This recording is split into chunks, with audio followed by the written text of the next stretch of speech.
Welcome, ladies and gentlemen, boys and girls, wherever you're tuning in from on whatever device you are listening on. My name is Smoove, and you are listening to the Smoove Patriots video podcast. This is episode number 21, and today I have some news that is shocking yet confusing, but possibly understandable. So I'm just gonna jump right into it. Adam Schefter the other day tweeted out that Patriots tight end Benjamin Watson wrote on Facebook that he is facing a 4-game suspension for a failed test in March of the NFL's substance policy. Now, let's keep in mind that Ben Watson did announce his retirement back in December, and he didn't come out of retirement until the beginning of May. It's complicated to kind of understand the whole big picture if you're just looking at Schefter's tweet for face value.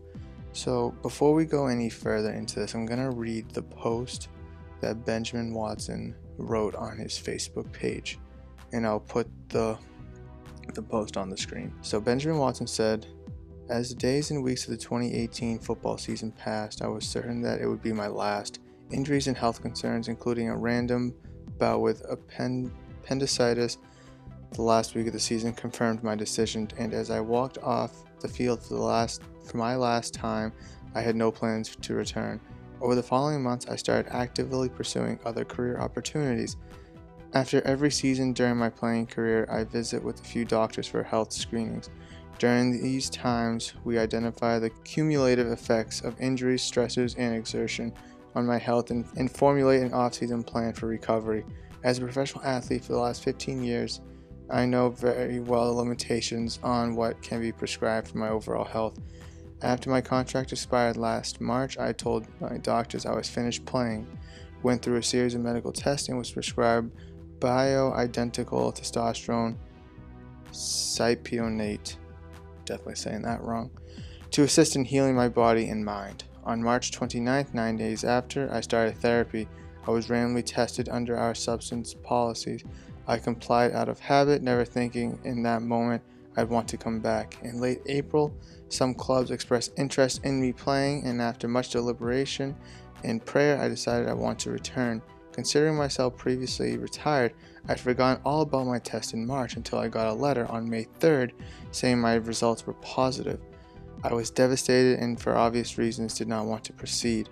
At that point, I knew that my decision to return to play would include a 4-game suspension, and I immediately discussed this new development with the clubs. Ultimately, I decided to pursue another year, and on May 9th, the Patriots offered me a contract in spite of these circumstances. I am excited and thankful to return to New England, but very disappointed that I will not be able to play and contribute immediately. This is not how I wanted to enter a new locker room and attempt to earn my role on a new team. However, I respect the regulations that have been collectively bargained to promote fairness on the field of play and accept the discipline associated with my infraction. My goal as an athlete, teammate, friend, father, husband, and believer have not changed. To live a life of integrity and humility while standing for kindness, justice, and righteousness, and to serve the people in the cities, regions, and organizations that God places me in. Until my last day, I will continue to pursue excellence in my craft and perform to the best of my ability. I am grateful for yet another opportunity to do so in the NFL." So Benjamin Watson, as he states there, considered himself retired, and he wanted to fully recover his body to the best that he could, and taking the substance that he took was his and the doctor's way of doing so. And until he decided to come back and play is when he got news from the NFL that he would face a 4-game suspension. And knowing this, him and the Patriots both decided to pursue this opportunity of him coming back for another season.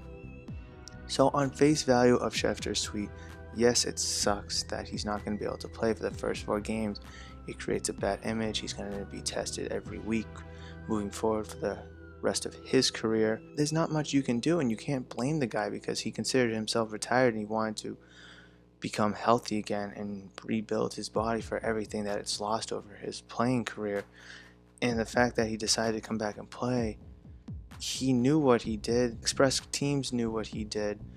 So it's hard to kind of get upset over this. It's not like he was dumb and he was still playing and he took this stuff and he tried to get away with it. So I'm not upset over this. It's gonna suck to not see him out there for the first 4 games, yes, but collectively as a team, we will move on. We will get past this, and hopefully, and I don't think it will affect us in immediate future and in the long-term future. That's gonna wrap it up for today's episode.